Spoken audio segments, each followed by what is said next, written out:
We're rolling. We're rolling. We're live. All right. You ready? You ready? I'm ready. Here you go. Hi, I'm Austin Northam. And I'm Taylor Patton, and welcome to the Kitchen Table Podcast. We're here to motivate, educate, and relate to you guys, sharing our stories to help you get 1% better in all areas of your life.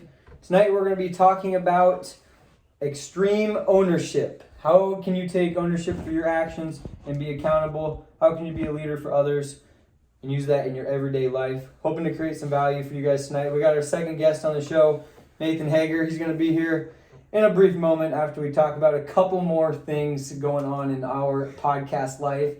Some sad news here. Number one. It's not sad news. It's kind of sad. Sure. Number one, Whoop said no. They said not right now.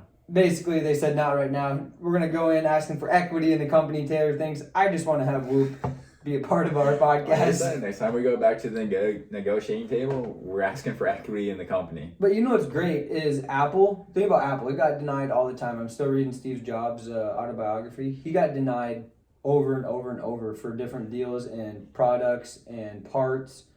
And now Apple is the biggest company in the world. So Is that accurate? yeah, Oh, Yeah. it is. It's in the stock market. It is the biggest net worth. I feel like any big company you look at just got continuously was told no. Yeah, so it's just a roadblock. It sucks because you hate hearing no and you want it to be able to grow the podcast, but it's essentially like Taylor said, it's a not yet. But as you just have to believe in yourself and know your value. Yeah, we're gonna continue to try to grow our audience, and get better. That's why we're here, right? Exactly.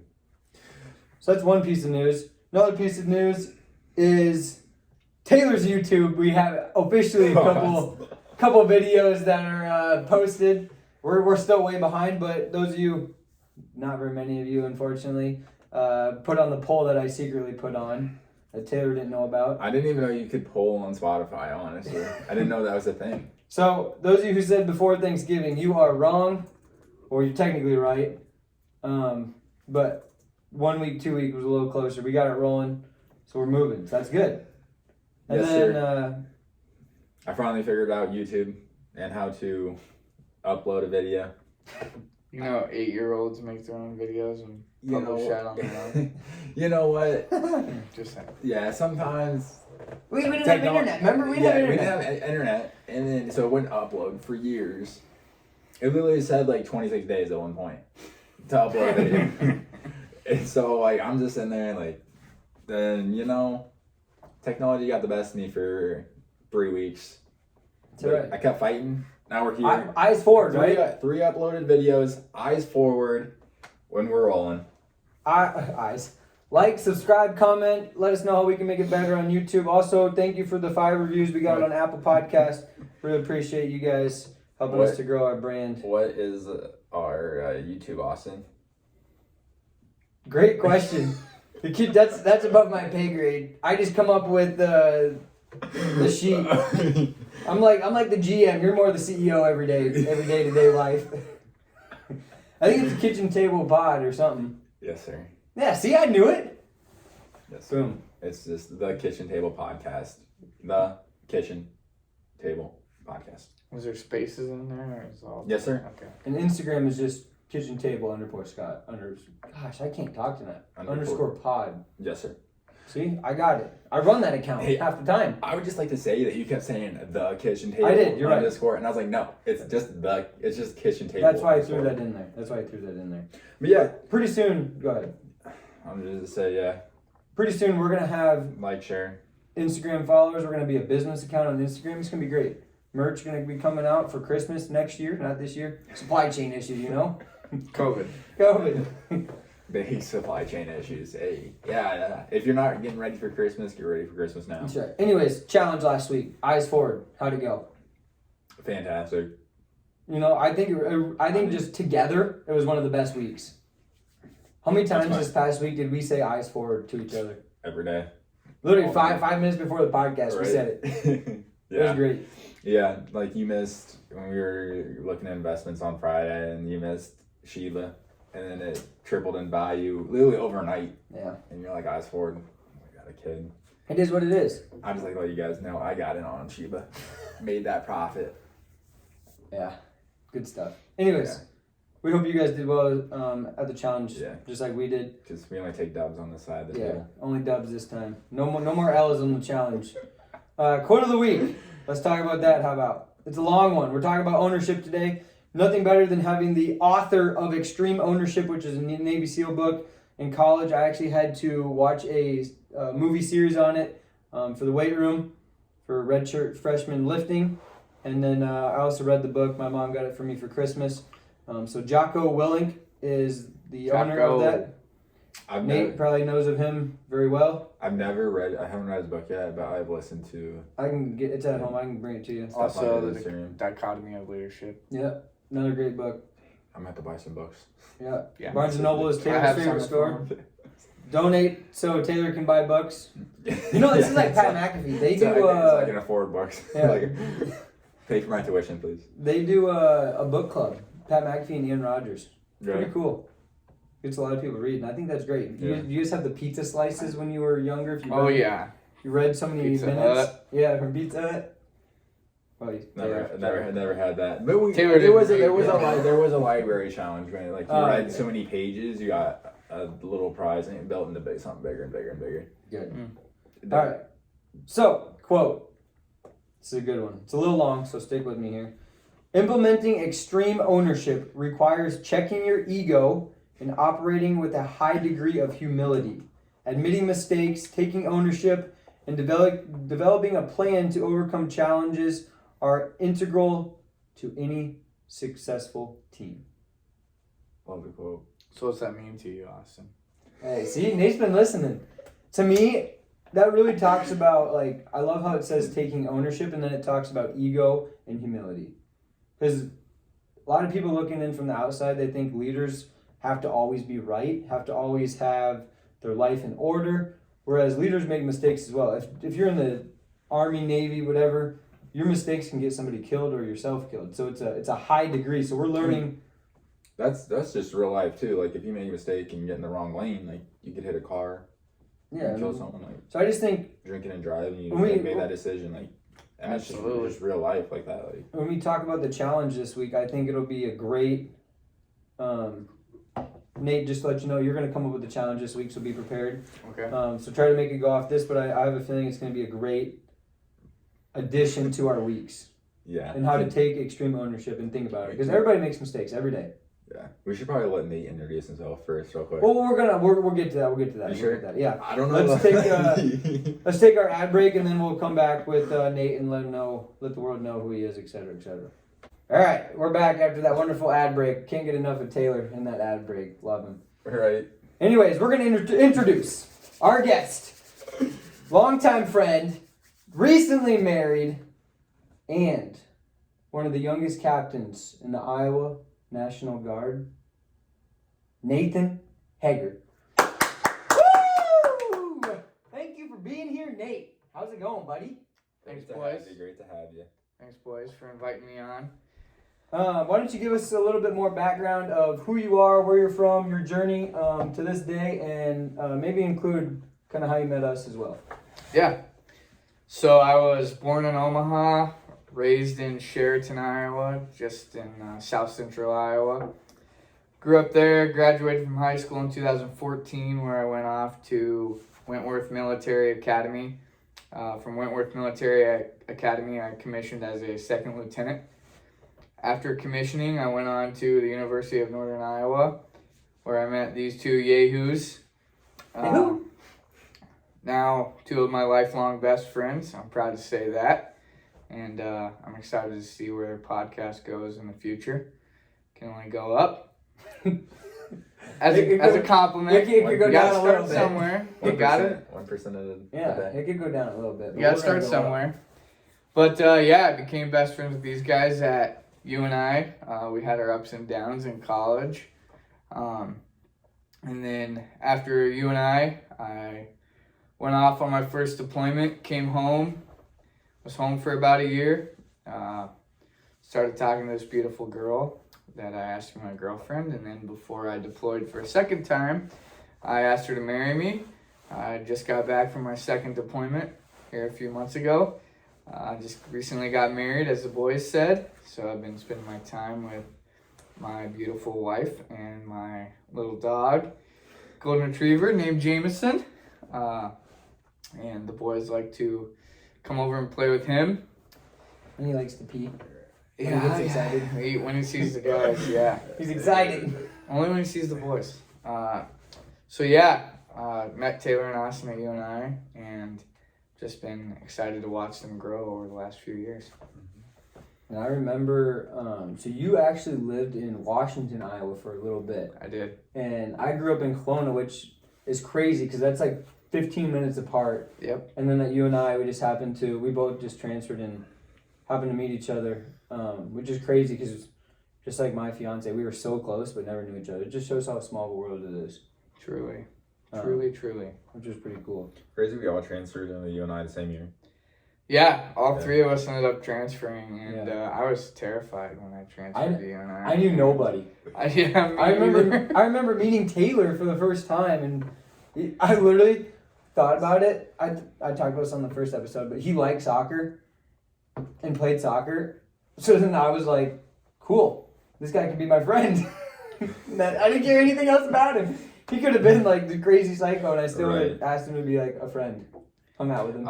Yeah. I mean, I had Tristan when we transferred. Tristan was first year. God bless Tristan. I knew, right. So I mean, I knew him, and then I had other friends coming in. So, I mean, I feel like it was an easy transition into UNI and the St. Stephen's world. So it was kind of a little bit of a different transition.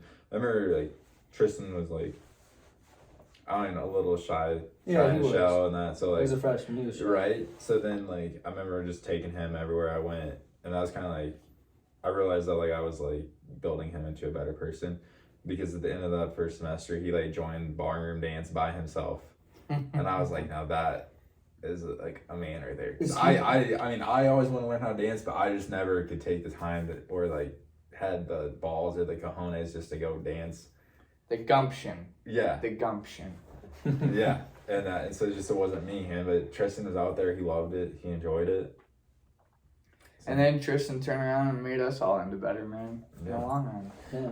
So, a little story on Nate here about Tristan. So, Tristan, you guys, we've mentioned again before, but we'll say it again. Tristan actually died in a car accident coming back to Cedar Falls one winter, being at a Knights of Columbus event.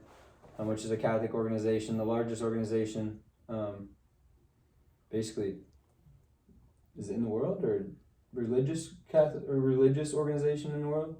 I'm a knight. I should know the answer. I am too. So is Taylor. Ron, I don't know the answer to that question. You know what? We'll pass this on to our brother knights. Yeah. And you guys can let us know. Appreciate that. But anyways, Nate was deployed actually, at the time of it, and he literally flew home and flew back within 72 hours just to make the funeral and the wake and all that kind of stuff and see us for literally a brief moment.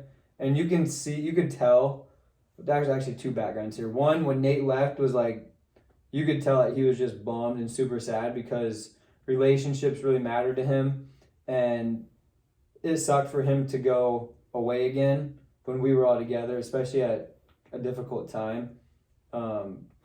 But he's one of the loyalist people you will ever hear from, talk to, or get to know.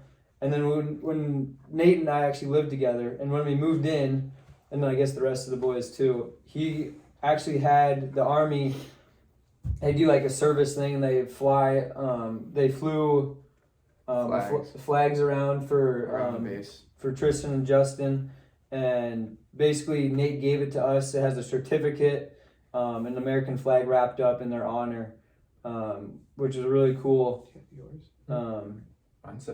gift to get to us. And actually for Christmas, what I told my fiance to get me is a case for it. Oh yeah. So you can have the flag and then the certificate above it. Yep.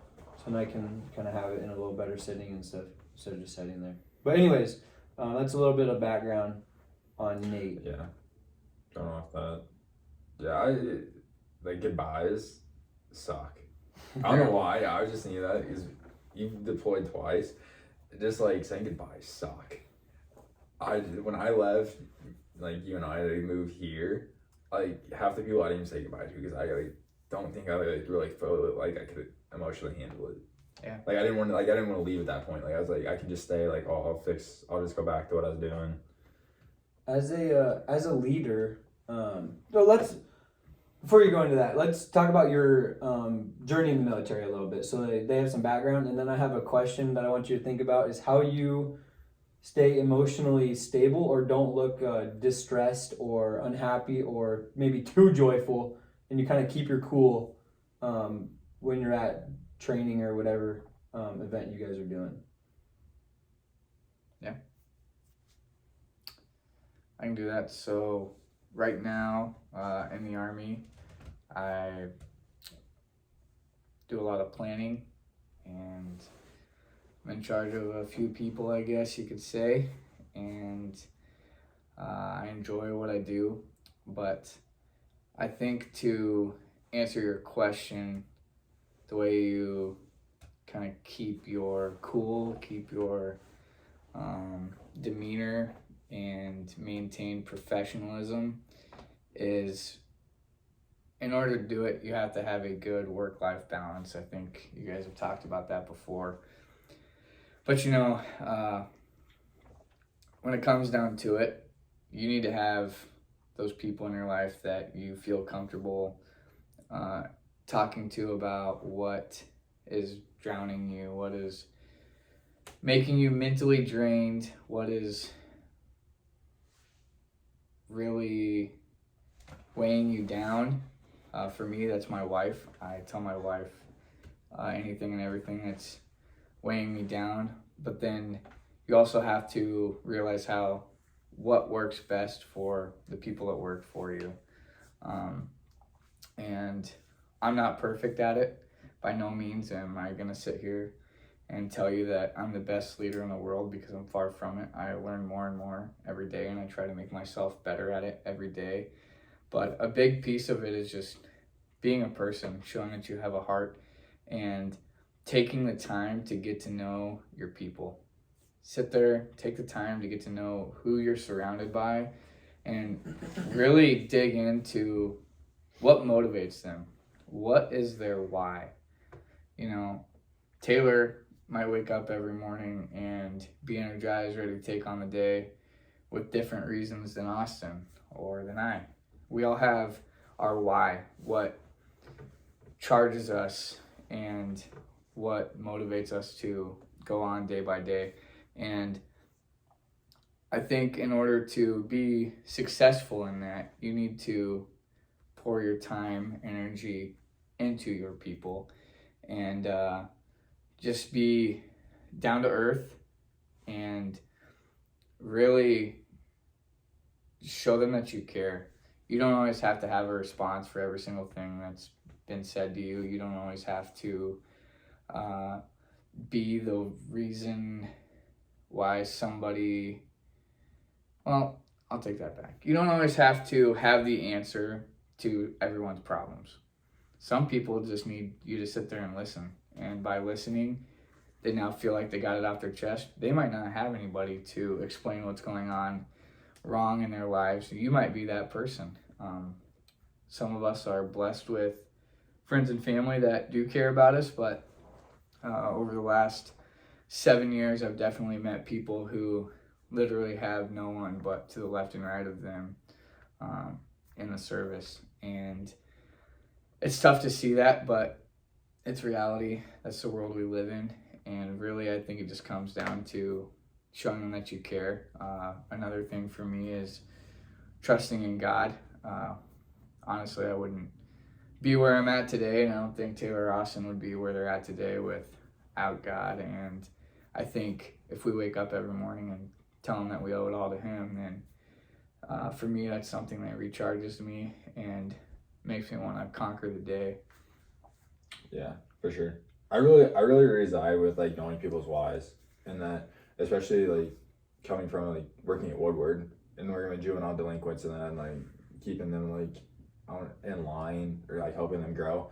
Definitely knowing their why and why they want to go home, where they want to like progress into who they want to become, and that like you have to know that in order to kind of like keep your eyes forward, keep your eyes like working on the next thing. Instead, they're gonna get caught up in someone calling them the B word, or someone took their noodles, or some little minor thing that like kills their day because it's all they know.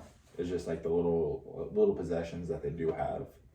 And so like knowing their why and understanding like where they want to go and who they are is really like a huge part of leadership, and really like getting people from where they are to where they want to be.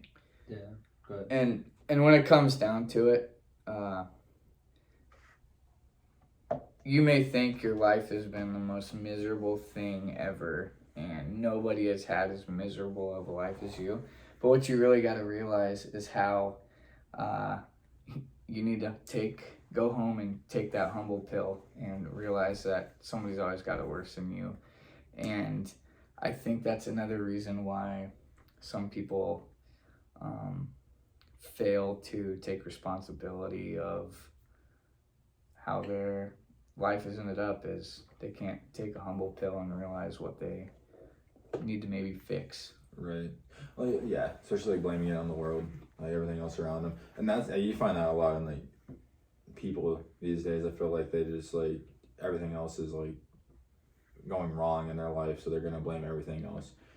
They weren't growing up with this, their parents didn't have money, they don't have this car, they didn't go to this school, the grass is always green. Yeah.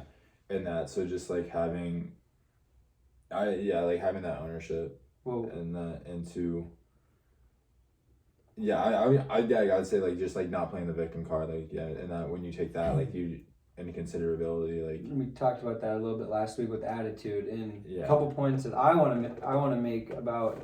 I think I can see this really well. I hope the audience, I hope you guys can as well, and I know Taylor can for sure already too. But what part resided with Taylor was the motivation part.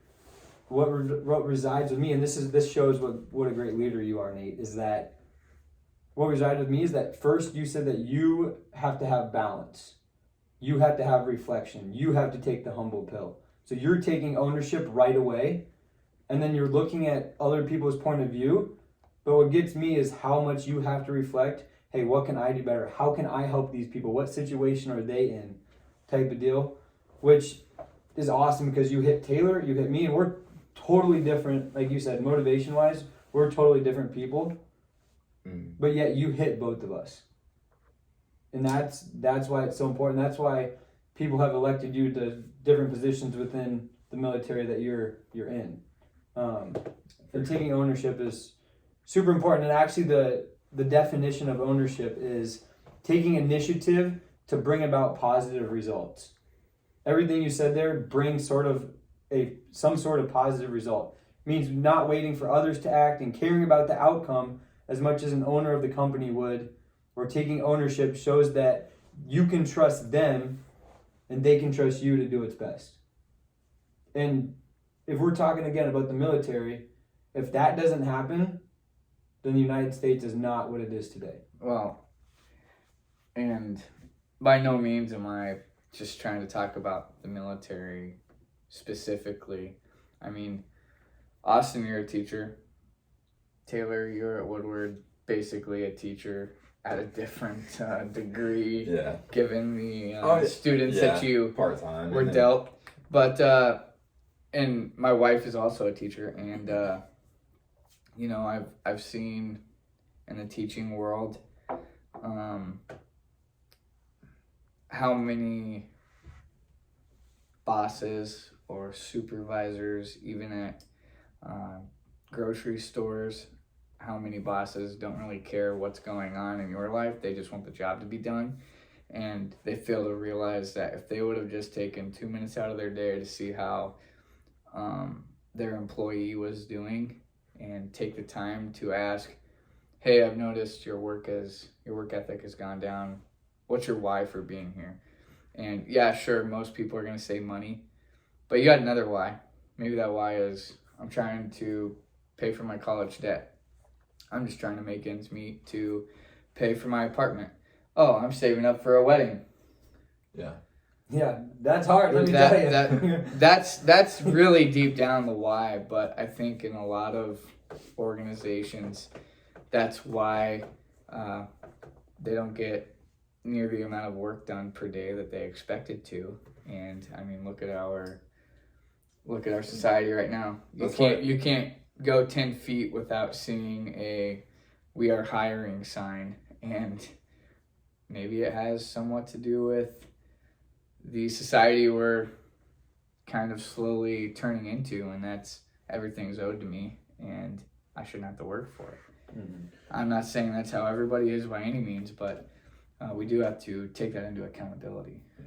Definitely. Sorry, take that into account. Yes. But have accountability for Yes. yourself. Yes. Yeah. We get what you're saying. That, or like, you can also work for yourself a lot easier nowadays too.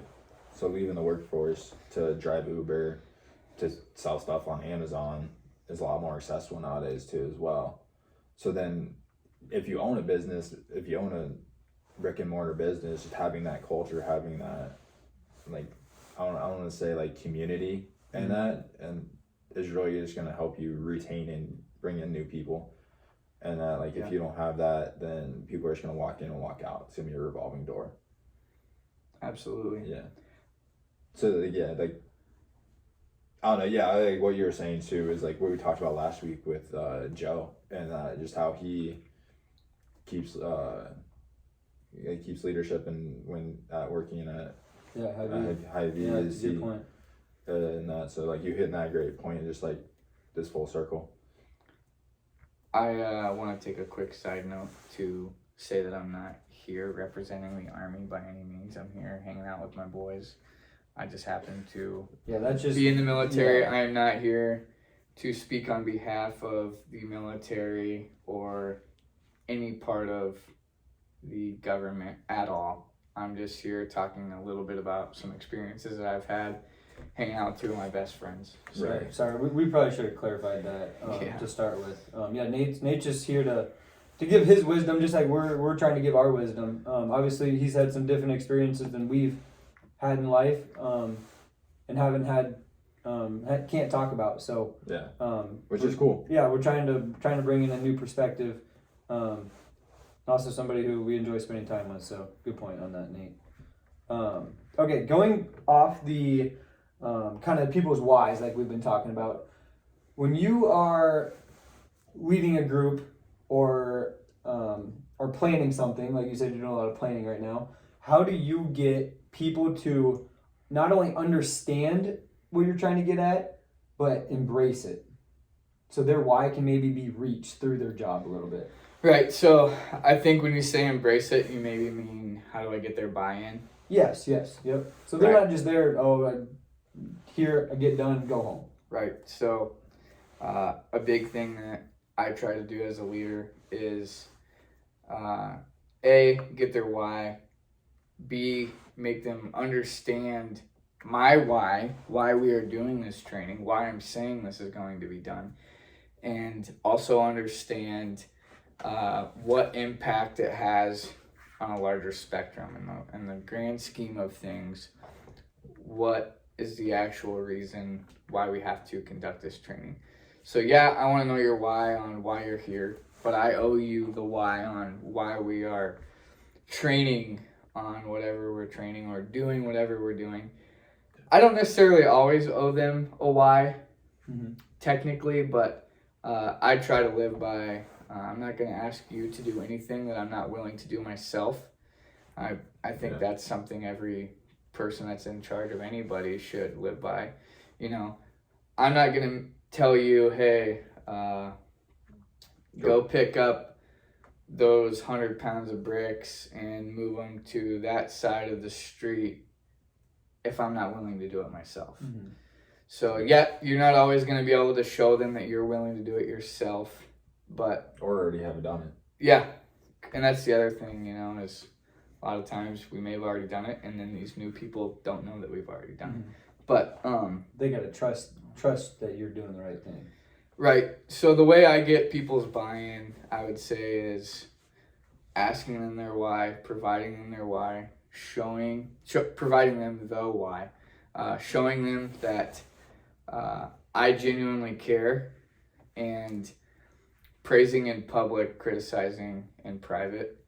I think that goes a long way with people. You know, I've been criticized more times than I can count, and I will be in the future as well.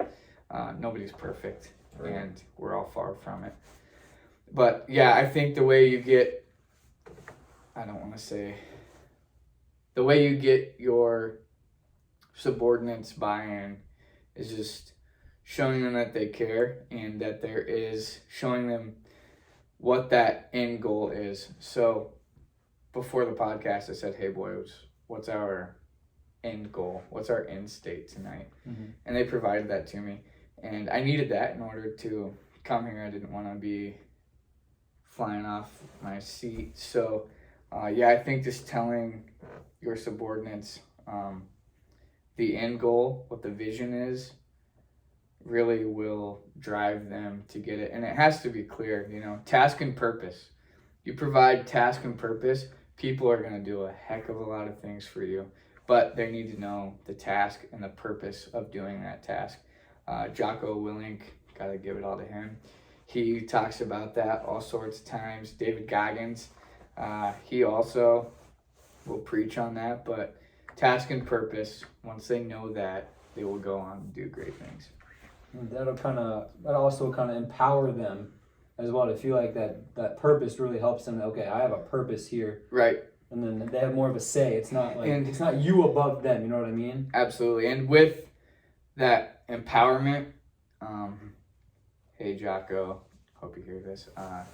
Comes decentralized command, right? Quotes in the air, command. You have to be able to disseminate down as far as possible amongst your subordinates the power. You give them more freedom, more leash, more left and right limits. They will go on to do great things other than micromanaging. You know, that never ever works. Rarely does micromanaging work, or rarely is it needed.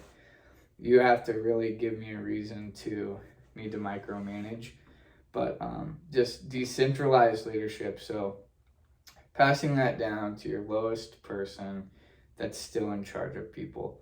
And that's, honestly, you don't have to be in charge of anybody. You can be in charge of yourself. Yeah, exactly. But just showing like, hey, I trust you as a subject matter expert to go get things done. And I'm going to do that until you give me a reason not to. Yeah. That's what, think about, I mean, in your experience, think about the military is one of the greatest, it's not a company, but you know what I mean? Like, you think of organization. Yeah, but like organization. Yeah, and Google does the same thing. They decentralize their leaders. Ever since Steve Jobs has kind of left, Apple's done the same thing. I've been into a lot of stocks lately, so I've been reading on this kind of stuff. Yep. And it's cool to see how much better it really is. Like in terms of an organization, it's just a lot cleaner. Yeah. Another kind of big question I have for you in terms of earlier you talked about reflection in yourself, because it starts with you going on to everybody else, right? So how do you, one, plan for obstacles along the way, and two, how do you share that purpose with everybody, or plan or unplanned obstacles, etc., to get everybody on the same page? Right. No plan is absolutely flawless, no matter how great you think you are, because you're probably not, just like me. I think a big part of leading is expectation management. And it's not just making sure your subordinates have expectation management, but I think it's having expectation management within yourself. If you are planning something on your own, you're absolutely wrong. You should be bouncing ideas off of other people. Maybe you don't have as clear of an intent as you want. Maybe you need to ask your boss. We all work for somebody, right? Maybe you need to ask your boss for a clearer intent. But really, it just comes down to expectation management. If you can manage your own expectations and manage your subordinates' expectations, it kind of helps as you go along the way and run into hiccups along the road. So, just really making sure that your subordinates know there's going to be bumps on the road, but it's how you're going to persevere past those as you come along. Here we go. Just started with that. All right, Nate, I got one more question for you, then I'm going to let Taylor take over here. A little bit more in-depth question on the reflection here. How do you know that you and your soldiers are making progress towards that goal or plan?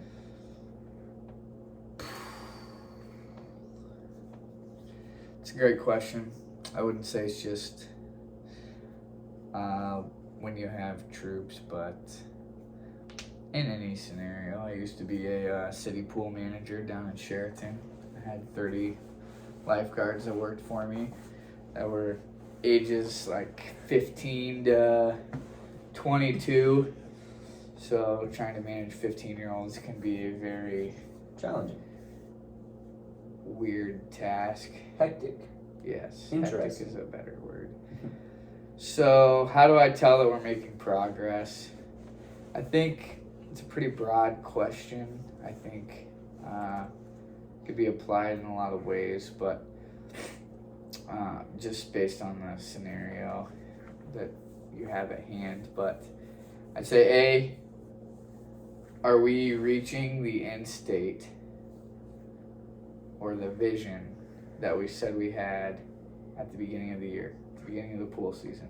Are we reaching the end state that we had? We were going to be the cleanest, friendliest, and hardworking lifeguards that summer compared to all of the surrounding towns, for instance. So how do we measure where we're at along the way? I'd say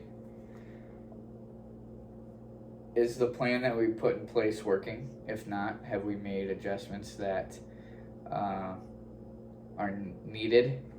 And when whoever's in charge is making that observation of what progress they're making, they also need to take into account my perception is, hey, we're doing great. Your perception is, man, we're doing okay, but I think we could do better in these areas in order to reach that end goal that we had in mind. Your perception is, hey, we just suck and there's going to be no changing your mind at all. Because you're going to have people like that, whether you like it or not. Right. So now it's finding the in-between. And, yep, I think we're doing great. My boss thinks we're doing great. You think, hey, I think we can make some changes. My boss says, hey, there's always room for improvement, because there is. Mm-hmm.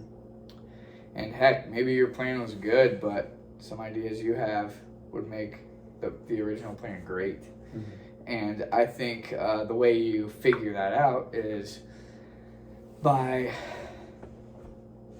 getting a feel. What's the pulse of the organization like? And maybe having those sidebar conversations of, hey, I think we're here, what do you think? Well, I think we could do better in these areas. And then I take a deeper look into those areas like, oh, hey, I think he's onto something. And I make adjustments as we go. I pull off Taylor and I'm like, hey, how can we make this place better? And he just says there's no hope. And it's like, okay. I'm a lost ship out here. No, and that's going to happen. In a lot of places you go, that's going to happen. So now it's just making sure that you are not being so toxic that you're weighing down the rest of the organization. Because if you are, it might be time to find something that you're better at. And I might have to take a look at that. Like, hey, Right. you're not great at lifeguarding, but you are great at talking to people. So maybe I need to put you at the front desk, and you would rather talk to people all day and welcome them in than sit in the stand and see that kid do a head first dive into the pool when you told them a million times not to, and now you just hate the place. For sure. So now you're getting grumpy and parents don't like you. Yeah. But another thing to think about when you are assessing where you're at and how your plan is going is we've already talked about getting a pulse of the organization, reflecting on where we're at, and now it's time to say, all right, yep, our plan's great, we've made some adjustments. Now, how can we make it the plan or our work ethic even better, even if it's 1%? Love it. I like that correlation. Right. It doesn't have to be we're the greatest, but hey, maybe we can get 1% better today. And then we get the buy-in of Taylor. Now he's at the front desk, and he's like, yeah, actually I do kind of want to make this a little bit better. And you can visually see that it got better right there too. Right. Absolutely. So I think a lot of it is, can you visually see? Everybody wants physical things. They want something physical to look at that says, yeah, this is getting way better. Yeah. But that's not always the instance, and that's not just going to happen overnight. Mm-hmm. So, yep, everybody wants something physically done visually that, yeah, we're way better. It's not always going to be the case. Yeah. Maybe our numbers are going through the roof. We don't see numbers. I take a few days off. I don't see everything. Mm-hmm. You take a few days off, you don't see everything. Taylor's been sitting at the front desk now for 3 weeks, and we have way more people coming because of how nice he's been killing them with kindness, and that's spreading. So things are slowly getting better through that. So visually, statistically, and then lastly, which I think this part is the most important, is how's the morale? How is the overall climate of the organization that we are working in? Has it gotten better? Is everybody happy to come to work now? Is everybody happy with their life, what they're doing? Are they generally happy with not only their leadership, but their peers? Is everybody getting along? Have we sorted out our differences? And I think if people are happy when they come to work, you guys have heard this, so is all of our listeners, but if you're happy when you're coming to work, you're not going to feel like you're working at all.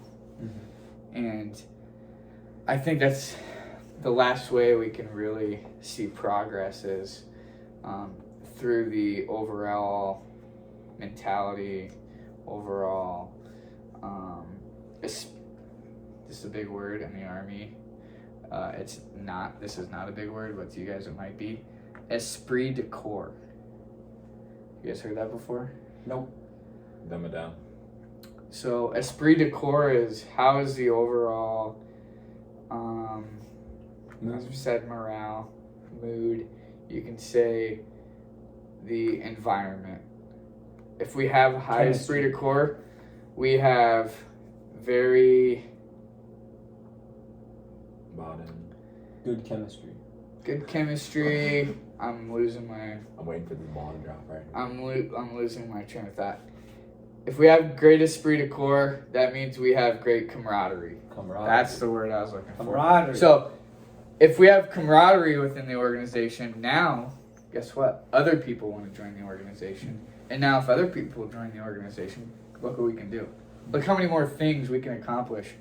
Just because you're this outsider looking in at how happy everybody is at their workplace, and you're like, man, I want to be a part of that team. I want to be with the people that are happy with where they're at.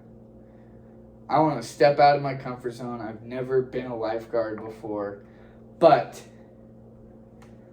all these people seem super happy, so I want to go try to be with them. And guess what? If camaraderie and the esprit de corps is great, tight-knit, we're going to bring you in and treat you no different than any other outsider. And I think that's how, to get back to your question, you can really see if your plan is working and if you're getting better as you go along, is the overall camaraderie of the organization.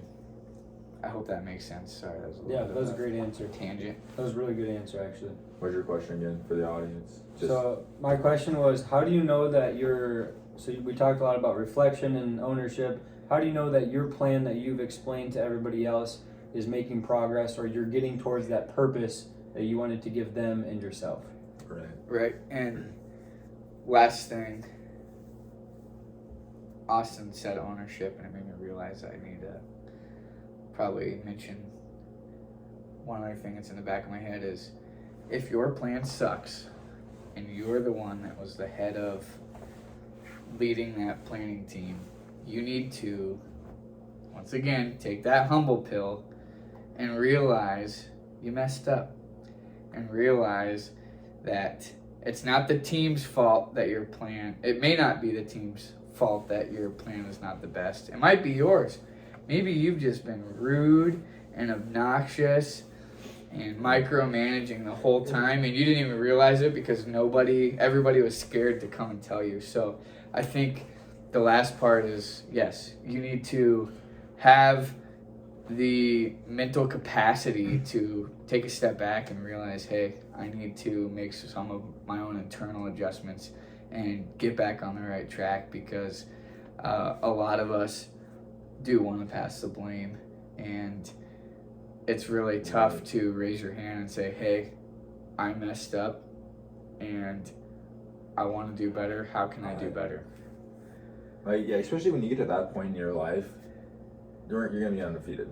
Like nothing's gonna really move you too much, because you're like, it's all on you. It's your fault. Even if your team sucks, and that if your team sucks, you suck. Generally, if your team sucks, you suck. Yeah, not always, but it's still like your fault at the end of the day. Yes. If you're leading the team, it's still your fault.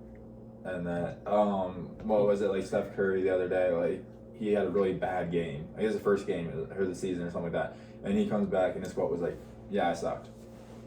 And that was like huge. And that, just to see like that quote, that he took the ownership, like he sucked. It wasn't anyone else's fault. It wasn't, the crowd wasn't in it, or like he had a bad warm up or anything like that. And then he's just like, I suck. Like, it's all right. Like, I mean, we got 72 whatever odd games we got left to go. If you put the ownership on yourself and everybody thinks, hey, I wasn't good enough today, I need to be better tomorrow, everybody gets better. If you think that, if everybody on the team thinks that they're a leader and takes ownership for their actions, the whole organization gets better. Because everybody has that drive that they want to get better. Hey, I wasn't good enough today. I'm the leader of the team. Sixth man says the same thing. The lowest person on the janitor says, hey, uniforms didn't look cool enough tonight for you guys. They weren't clean enough. Right. I didn't get the shoes, the ball boy, I didn't get the basketballs out early enough. Or I wasn't prepared, I can be better type of deal. So taking that extreme ownership makes a big difference. Yeah. Which goes back into that decentralized command leadership. Yeah. And that, because when you get to that point, then it's like on them. It's like their ownership, their leadership. Mm-hmm. That steers their ship. Oh, that was cute. I like that. And with being a leader, back to my city pool manager days. As a leader, you have to be able to sit down and have those tough conversations of, hey, Taylor, you've been late to work 3 times in the last week, and every time you're late, you tell me, well, so-and-so didn't pick me up. Well, my mom didn't have my swim trunks dry for me to wear to work. Or my phone alarm didn't go off. No, it's not because your phone alarm didn't go off. It's because you didn't set your alarm, and that's why you were late. You need to be able as a leader to sit down and have those tough conversations of, hey, it's time to grow up and start taking accountability of your own actions. Love that word. And if you cannot do that, maybe it's time for you to find a new job. And that's a really tough part of being in charge anywhere you're at. Right. When a principal has to sit down and teach her and say, hey, your scores in your class have been terrible, and I've noticed that you are late to work every day and you leave early every day. It's time to sit down. Why are you late? Why are you leaving early? Is there something bigger going on? But at the end of the day, you have to be willing and able to sit down and sort out those tough conversations, because they have to happen. And a lot of bosses in this world are not willing to take 5 minutes and sit down and have those tough conversations, figure out what's going on, and drive on. Right. Which is crazy because as a boss, one, you should have ownership for sure, right? Because you're supposedly so-called running the place. So you should want to have those conversations because you want the organization to be better. Yeah. So you need to be able to have those conversations. And two, anybody can take ownership. You can be 5 years old and take ownership. It does not matter.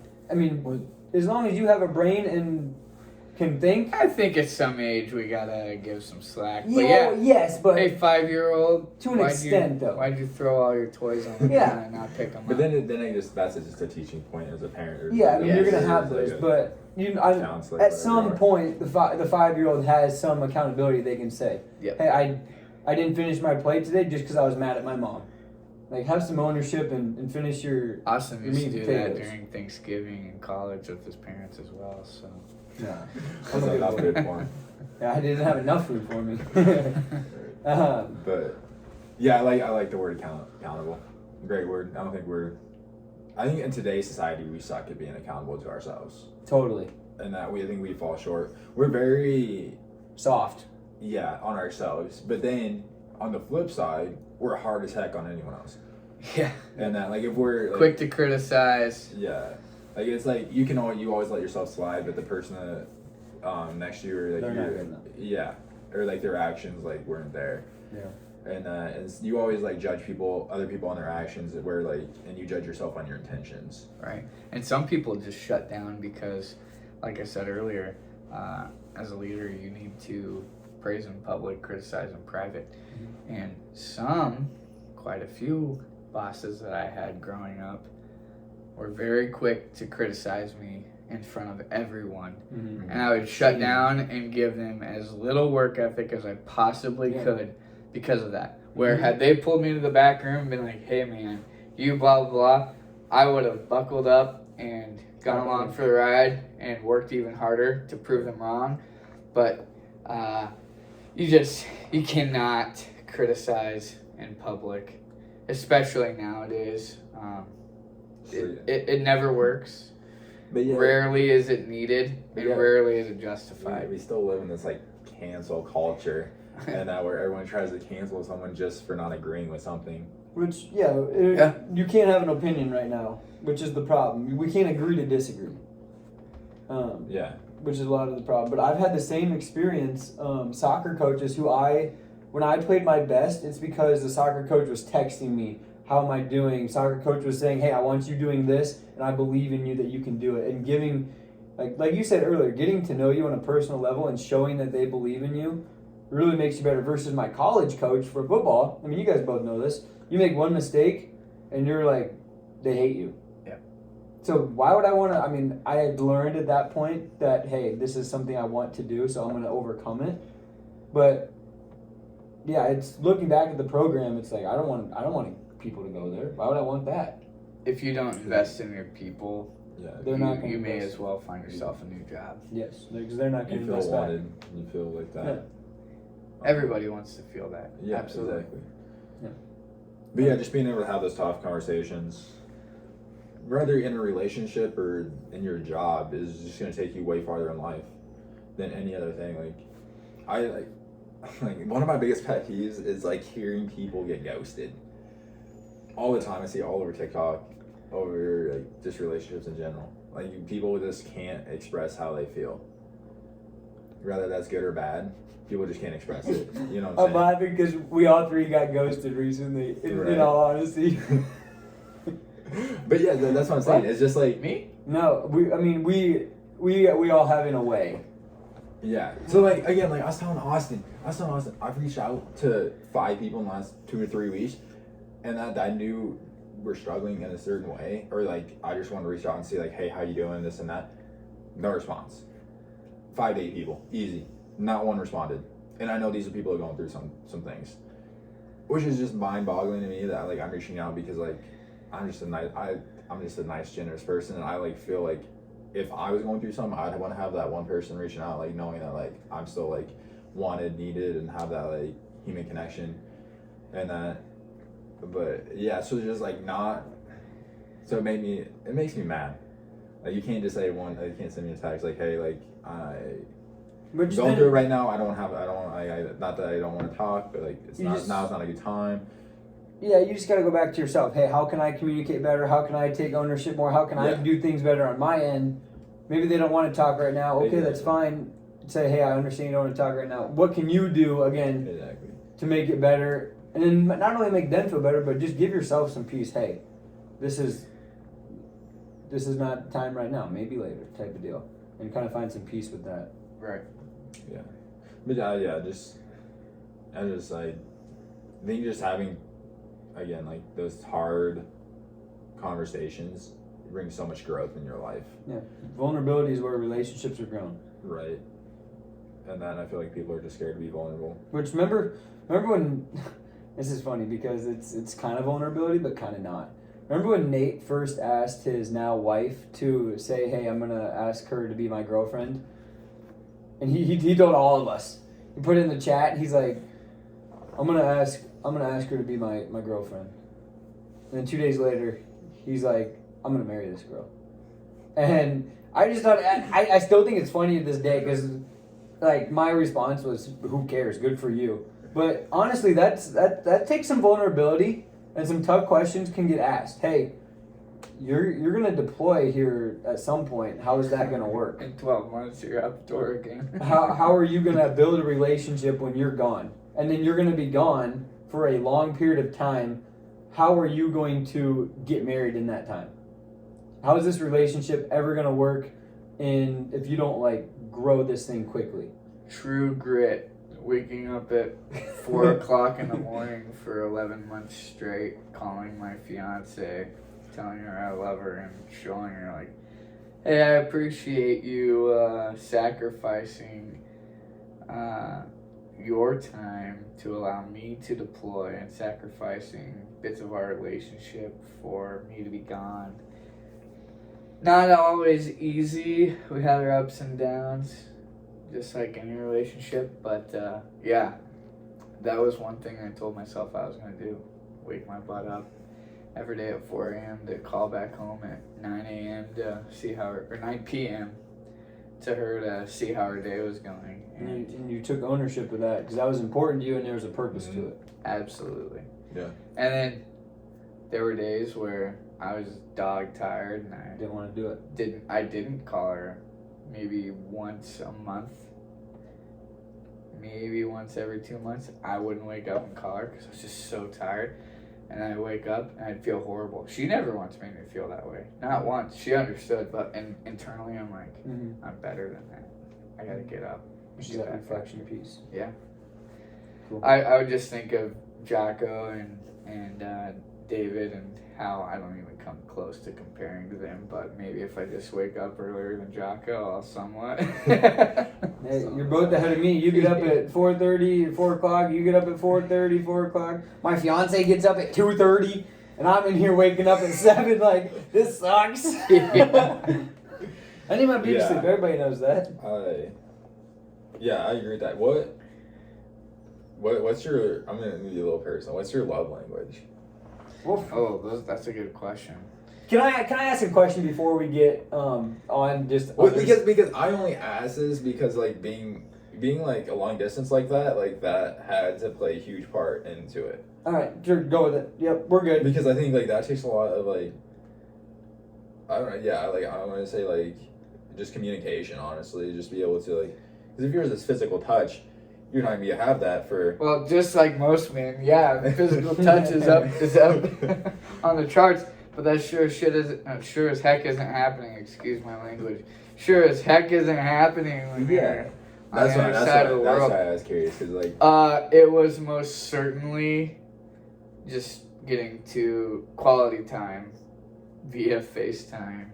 The best quality you can get at the given the conditions. Yeah. So, like, yes, waking up at 4 a.m. was not fun.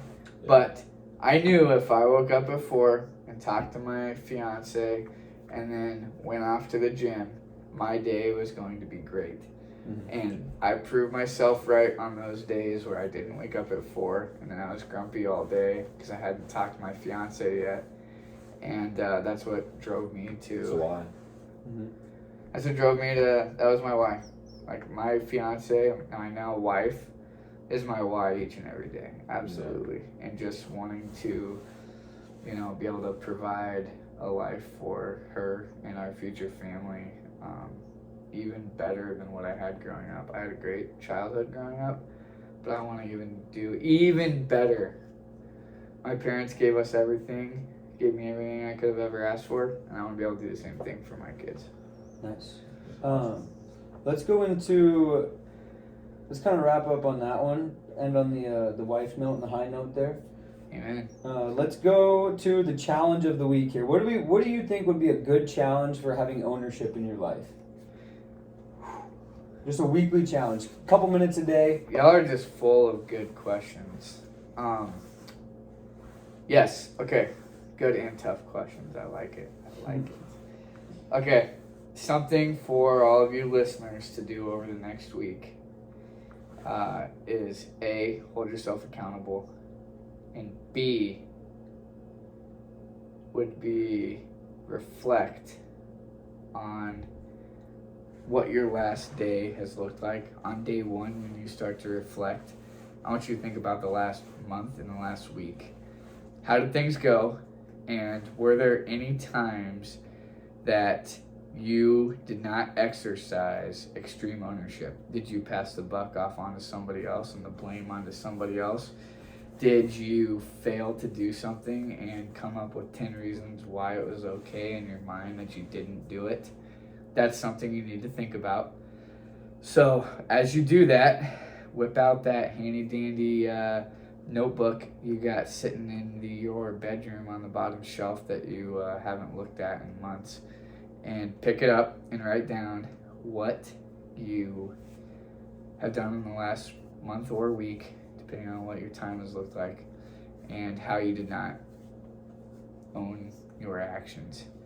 And then as each day goes on, those next few days, I want you to see what happened the day before, and in the last 2 days out of the week, you need to sit down and reflect on what you can do to make yourself even better and own your mistakes and own your actions in the future. Awesome. Love it. It's going to be a tough challenge, but a very worthwhile challenge. I will say I do it on an almost regular basis, daily basis, I meant to say. Yeah, that's good. Almost a daily basis. My wife and I will sit down and talk about how things have gone, and not just our relationship, but just with work and how we can be better. I think that's important. My fiance and I have started doing that, especially because if you were gone, when we get busy, we need a day of, hey, catch up, where are we at right now? Yep. What are our lives at? What do we need? What are we enjoying type of deal? Heck, when we were first engaged, we'd sit down and talk about what our goals were for during our engagement and what we plan to do better. Yeah. And I would tell anybody to do that. Yeah, we just got a book from my mom that has that. I sit down with my fiance and do that too. Yeah. If anybody out there wants to be Taylor's fiance, we're looking.